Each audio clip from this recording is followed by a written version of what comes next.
નારાયણ નારાયણ વાહ પ્રભુ તારી લીલા વાહ તો પ્રભુ સાંભળો મોતી લોકની અંદર ઇમામ લોકો ભાઈઓના વધ કરી રહ્યા છે પ્રભુ આવો પાછી પડી જાય છે પ્રભુ ધર્મ ભસ્મ થઈ ગયો છે ફેરવા નામનો રાક્ષસ બાર બાર ગામ સુધે પશુ કે પંછી પ્રભુ કઈ રહેવા દેતો નથી તો આનો કઈ તમે ઉપાય કરો અરે નારાયણજી મૃત્યુ લોકની અંદર પોકરાગઢ ગામે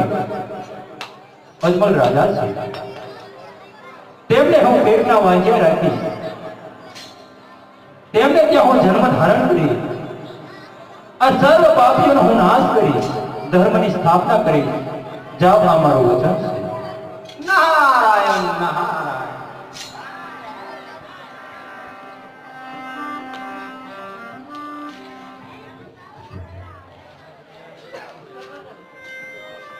अरे विष्णुदेव आप अजमल राजा हे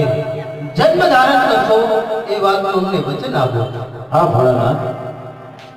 હું જરૂર અજમલ રાજાને જન્મ ધારણ કરીશ આ વાત મારું વચન છે લ્યો હા ભોળાનાથ તમે પણ મને એક વચન આપો અરે વિષ્ણુદેવ કહો શું વચન આપો હે ભોળાનાથ જ્યારે અજમલ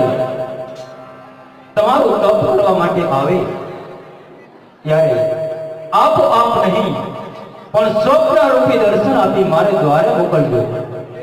હું જરૂર અજમલ રાજાને ત્યાં જન્મ ધારણ કરીશ ભલે વિષ્ણુદેવ જ્યારે અજમલ રાજા મારું તપ કરવા આવે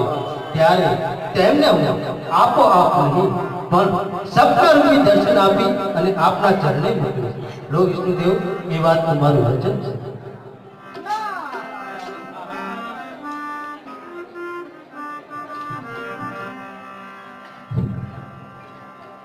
હે ઇન્દ્રદેવ સર્વદેવો મળે તમને ઇન્દ્રપુરી સોંપી છે જ્યારે જ્યારે ઇન્દ્રપુરની અંદર તમને સંકટ જણાય ત્યારે અમને સમરજો અમે જરૂર આદર થશે આ વાતનું અમે તમને વચન આપી છે અને સાથોસાથ સર્વ